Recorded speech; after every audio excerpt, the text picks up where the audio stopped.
बिस्मिल्लाहिर्रहमानिर्रहीम अस्सलाम वालेकुम नाज़रीन, मैं तो मेज़बान असगर गुजर। तुसी वेख रहे जे गुजर टीवी आरफ वाला। हर रोज़ बेहतरीन ते आला क्वालिटी जानवर लैके दोस्तों की हाज़र होई दा। अज माशाअल्लाह बहुत ही खूबसूरत मझ इहदी वीडियो दोस्तों नूं विखाण लगे जान लगे सरगोधे चौरी आतफ गुजर उन्हां कोल। दोस्तों मझ चेक करनी है, मझ पिछों लोड होके आई है। एक कड्डी मझ नूं तलवार वर्गी ठीक हो गया तो एंगलों तो उपर निकली हुई है। मझ के एंगल आए तो इन्हों के दोस्त चेक कर सकते। एड्डी वड्डी माशाअल्लाह मझ पट मझ नूं 2 महीने तो सून दे लैंदी है तो पट टाका मझ नूं फुल। खुड्डा दोस्त चेक करना मझ नूं, है खुड्डा किड्डा खुला पिया ठीक हो गया। यह खोखरां दे घर दा पुराना दाग लग्या मझ के पट ते। यह बुच्च यह रुड़की है, यह कल्ले दे दाग आ माशाअल्लाह। इस कंध ते रुड़की खोखरां दे घर दी पुरानी मझ पुरानी आली पा दी ते जैनमन मझ का 6 फुट उच्चा कद पराली पाती है। दूसरी मझ घरों लोड करानी है दोस्तों। मझ चेक करनी माशाअल्लाह बड़ी वड्डी नस्ल जात वाली मझ। थोड़ी वड्डी तो तंग कर दी है, नहीं तो दोस्तों ला के ज़ियारत करानी सी। तो बड़ी वड्डी मझ आ तो बड़े सारे नाँ वाली। ये चौरी आतफ गुजर 11 पुल सरगोधा उन्होंने दी है 15 लाख की माशाअल्लाह। 15 लाख की मझ सेल की है, खोखरां दे घर दी है।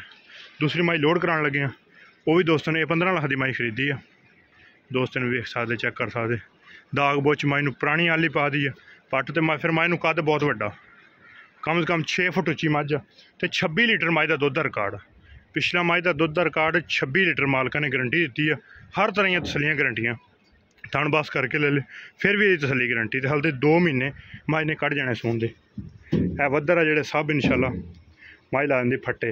पहले ही मझ देखी हुई सी इंशाल्लाह माशाअल्लाह। दूसरी मझ भी लोड कराने। यह कट्टी है गब्बन मझ, ये भी भाई आतफ ने ली साढ़े तो पहले। मझ छड़ के फड़ा दी ये मझ तो दोस्तों वेखनी हड्डी मझ नूं टाका सर्दी के थोड़े जे हालात मझां जिस तरह लंघ जाना अगे लंघ जिस तरह दे। यह मझ ने गब्बन का साढ़े भाई आतफ ने ली सी ते यह कट्टी माशाअल्लाह मझ दी तकरीबन। शाही पहलो तुसी बड़ो लैके सुबह भी 8 बजे चुआई हुई है। मई गब्बन दी सी हर तरह की तसलियाँ गारंटियाँ जान दे परली साइड में माशाअल्लाह। ये मझ नंबर 2 जी दूसरे नंबर पर घरों लोड करा रहे हैं माशाअल्लाह। ये भी मझ नस्ल जात मझ दी इसदी बड़ी डाडी तो यह मझ दूसरी बड़ी मुश्किल ना शाहदौर पूरियां आ रही तंग करके बनी थोड़ियां ढिलियां ना बनी माशाअल्लाह माशाअल्लाह। मझां दोस्तों देखनी है मझ कम से कम काफ़ी सारा फर्क है इस मझ दोस्त मझ है दोस्तों की रिक्वायरमेंट होंगी कि हड्डी हो एक बिल्कुल छाल मार के उत्तों दी आओ।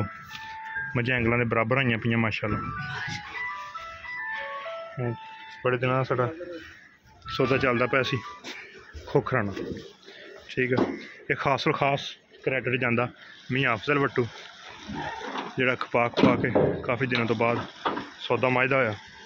राजी किया आप खोखरां नूं, खोखरां ने आपां नूं कीता सानूं उन्होंने फुल घरकाया तो असीं भी उन्होंने कोई शक नहीं छड्डी जिन्ने दिन असीं मझ दा सौदा चलदे नूं हो गया। कदे किसी बंदे नूं ते कदे किसी बंदे नूं, लेकिन इंशाल्लाह भाई की ख्वाहिश सी। लेकिन कद दा अंदाजा मझ दा इत्थों लाया था। दूसरी मझ भी बहुत वड्डी है छोटी नहीं गी, लेकिन ये जी मझ आ उस तो काफ़ी सारा फर्क नाल आ। खोखरां दे घर दी पुरानी मझ। उम्मीद करने का वीडियो आएगी दोस्तों पसंद।